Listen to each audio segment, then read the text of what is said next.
everyone, so today is day 3 of the league. I am getting slightly better, still drowsy from all the medicines and stuff, but yeah, that's about it. Getting way better. Okay, so character progression wise, I have like only increased one level because I didn't really care. I just died like many times just to try and complete the atlas. Okay, so my atlas is basically completed. Yep, I have completed every single one of them, including the Coward's Trial. Okay, I have unlocked quite a few of the favorite maps, except defeating a conqueror of the Atlas. This is basically Cyrus Guardians and of course Cyrus, Cortex, and Shaper. Okay, these four are the remaining ones. I didn't really have much time to play today because of work issues, so I only played like maybe 3 to 4 hours right after that. And yeah, this is basically an update, and I have gotten all of the void stones already. Okay, so of course the Grasping Void Stone is from Eater of World, the Omniscient Void Stone is from Syrian Exarch, and this is from Uber Elder, and Ceremonial Void Stone is from Maven. Okay, so some of you might be asking me, is it even possible to kill them on a low budget? Guys, I did not kill this. Of course, I buy services from TFT, okay? So I spent like 40C for the Maven and 70C for the Uber Elder. So next question some of you might ask me is it really worth it? The answer is yes. Okay? Because why? The faster you progress this 4 Void Stone, the faster you can actually sustain your maps to do like infinite farming. Okay, so now right, the priority is actually not to do the invitations. It's basically to unlock your favorite map slots once you have completed the atlas. Okay, because unlocking 4 of this, right, and you can see I favorite my favorite map, which is City Square. I am going to be repeatedly able to do City Square over and over and over and over again at no cost whatsoever. So this is where your profit is gonna start consistently go up without any heavy investments. So if you want to count in heavy investments, yes, the heavy investments is probably these 2 stones over here. If you want to purchase, I wouldn't recommend to purchase like your favorite map slots. Okay, you can probably do this by yourself. It's not really that difficult. Okay, maybe Cyrus and Cortex you might need some help, but Shaper I'm pretty sure you can complete it yourself on the low budget. Defeat a Conqueror, I'm pretty sure you can do this as well. So you can get some friends that you know are playing the Trapper build or super single target damage build to help you do this. Right, that's one option. And of course the fear, just ignore it. Just ignore it, and yeah, this is basically how I have progressed. So item wise, there is really no changes, just that I have decided to actually change from Ice Spear to Ice Nova. Okay, because one thing I realized is Ice Spear, the clear is really very bad, and when you are completing your atlas and you start farming, you're gonna have a lot of problems, especially when you're doing mechanics such as Legion, Expedition, Harvest, what else? The Crucible, even the Crucible, like the damage right for single targets is really very strong. But what if there are like 2 to 3 of the similar very strong monsters? You are gonna have problem because for Ice Spear build, first of all, you can only mark 1 target at a time. Okay, that's like the first and foremost problem that I found out.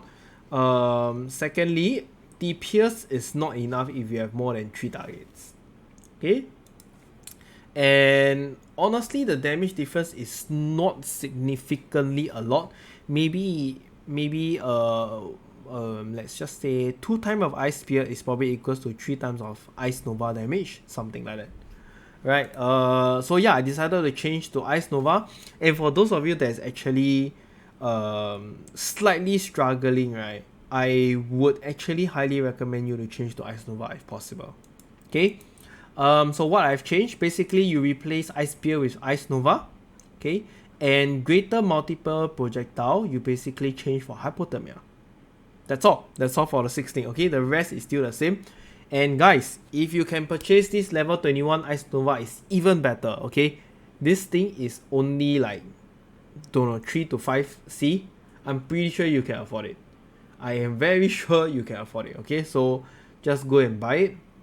Nobody really uses Ice Nova other than us COC builds. Okay, and for the first cosplay, I am going to put Frostbolt, GMP, and the third one is very debatable. So I actually put Ice Spear. Okay, because I just want slightly more single target damage. So just this Ice Spear alone, you can actually do like about 400 to 500 single target, 400 to 500k single target damage. So that's pretty a lot for a low budget build, right? And I bought this Phantasmal Frostbolt. It's actually going very cheap now. If you want, you can just buy it. For the level 16 or 17 one with at least 10% or more quality, I think it's going for like 15C or something like that. Okay, so it's still affordable. It's not the worst.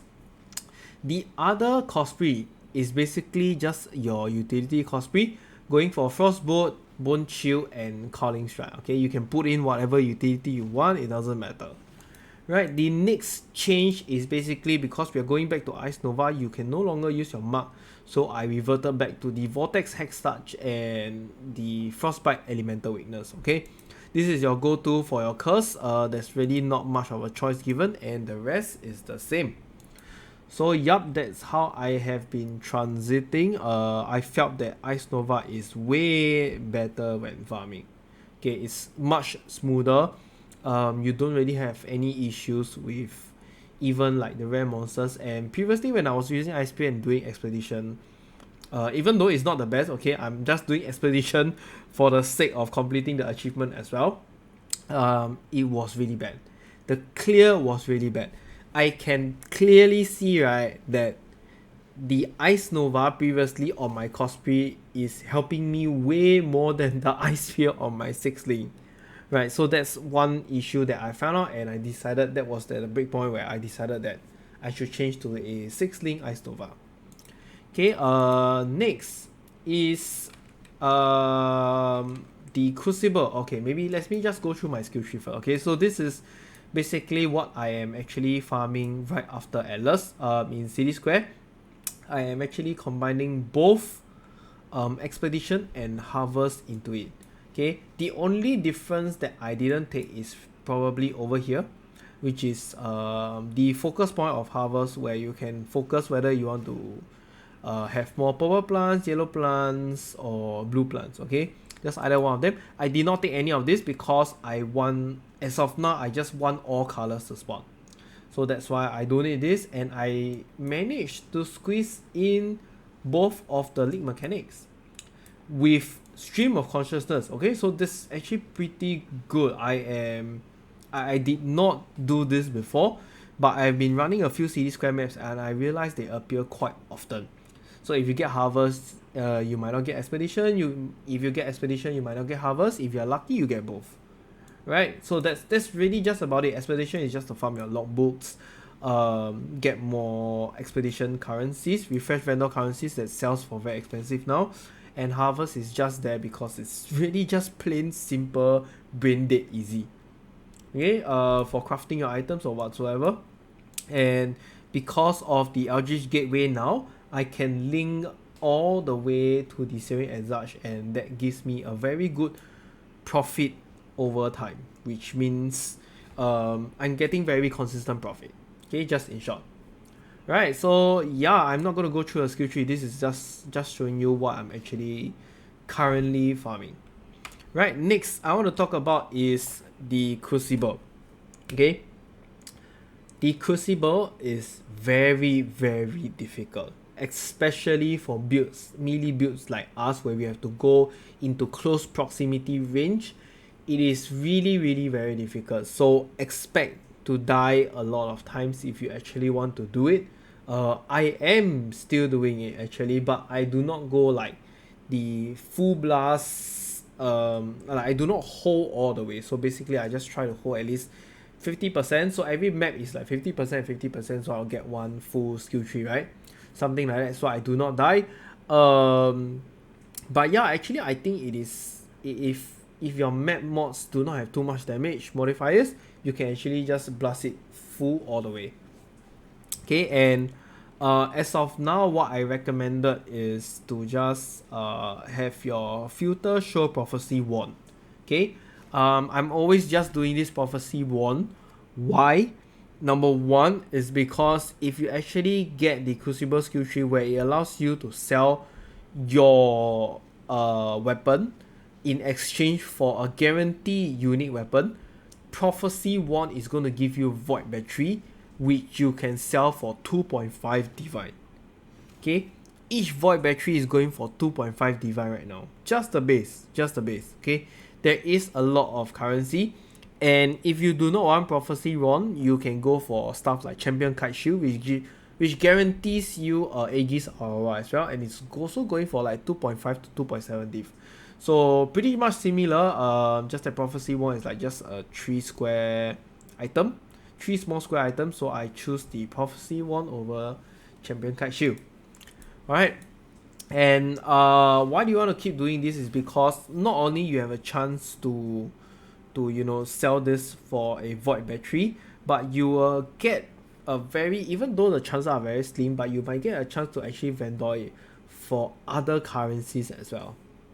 Okay, so it's pretty good. I would say it's actually pretty good. I will want to just keep doing this, and you will get a lot of prophecy wand as you map throughout. So don't need to worry. I don't really keep like excessive amount of prophecy wand. Probably 1 to 2 maps every time. I just pick up one. It should be good enough. Right. So yeah, that's about it. I think there is really nothing much to talk for Crucible at this point of time. One more thing is, for those of you that do not know how to get those jeweled stones or whatever for the Crucible, you basically need to kill either the rare or the unique monsters when you are spawning the Crucible monsters. Alright. As of now, I do not know what is the drop rate, but it is actually really very difficult and tough. And I have not seen one. So it's really bad. It's really bad for me. I hope I can see one soon, and I would really like to enchant my Cosprey. Hopefully it's not Resolute Technique, because I will probably just slam my table and quit the game, because Cosprey is so expensive right now. Okay, and as for the mid-budget COC build, right, I have tried to find alternatives for the Presence of Chayula, but okay, I will say it is okay to buy an amulet with Whisper of the Doom and just energy shield, but you are gonna lose tons of ES. Okay, so what happens is Presence of Chayula basically give more than 1000 energy shield. That is really a lot. Okay, that is really a lot, and it not only gives you that, it gives you 60% chaos resistance, which is super good. It gives you stun immunity, which is what we need. Otherwise, if you do not use that, you need to go back to the Brine King Pantheon. So what I would suggest is just save up a little bit more. Okay, just save up a little bit more, and if you want, you can buy the Presence of Chayula last, and you can like just transit into a mid-budget build without the Presence of Chayula. Just get a Whisper of the Doom, and you should be good to go. But I highly recommend to just get the Presence of Chayula first before you actually transit. That good amount of ES is going to help you solve a lot of problems. Alright, so yup, that's about it. I will not be doing another like day 4 or day 5 video. I will just update things that I find out along the way this week, or give you guys an update on the builds. Alright. So yeah, I really do hope they actually update and improve the Crucible. That's like really that will be a really good improvement, because honestly speaking, I don't really see hope in this league anymore. Like in the league mechanic, I feel it's very fun. Okay, it looks very interesting and very fun, but there's no way we can interact with it in a very good way. Like it's very RNG based, and it doesn't allow interaction with like unique monsters. And the worst part is the monsters are too extremely strong. Okay, it's too extremely strong in a sense. Only a certain amount of good builds are able to handle it, like at its full strength. Okay, this full capacity and strength. Otherwise, like casual builds like us, we are never going to do like a full blast version of it. It's just very sad. It's just very sad. Alright guys, before I go off, I just want to show you a very meme video clip of me and my friends doing vaults of Aziri. The whole point was we wanted to test this mastery right here. It's basically here, this custom mastery. Alright, do you see the last line? There's this 25% chance to open nearby chests when you cast a spell. I mentioned this in the 3.21 patch notes update. This particular line is just so hilarious and meme. I have no idea what the dev teams were thinking about. Okay, it's just sorry to say, but it's just ridiculously stupid. I have no idea what the hell this was for. Maybe it was really just meant for Aziri's vault, but yeah, so I just took it randomly and I went into the vaults of Aziri just to try it together with my friend. Okay, and it turns out the AoE is actually pretty big. So yeah, just watch the clip next to see what happens. Okay, try. Oh, really everything Oh wow, look. Open Wow. Oh, even the vase. Yeah, everything. It opens everything. Oh wow.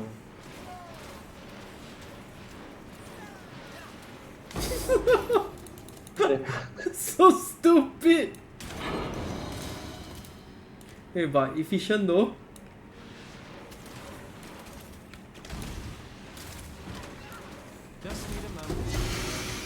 Wow, so efficient. It opens everything around you. I think still kind of lame. It never opened the main one. It opens the big one also. What?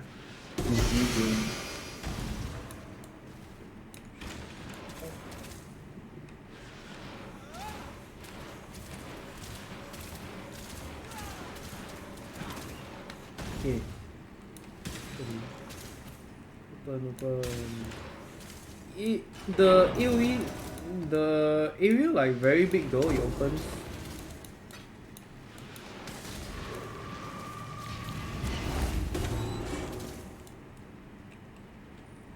Yeah, the area where it opens seems very big. Yeah. That's cool.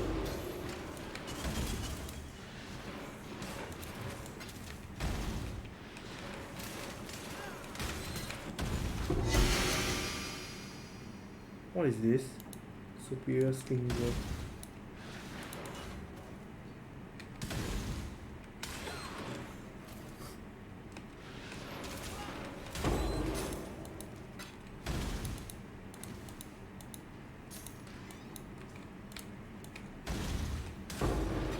The memes, man. Oh my god, you even opened the main one also.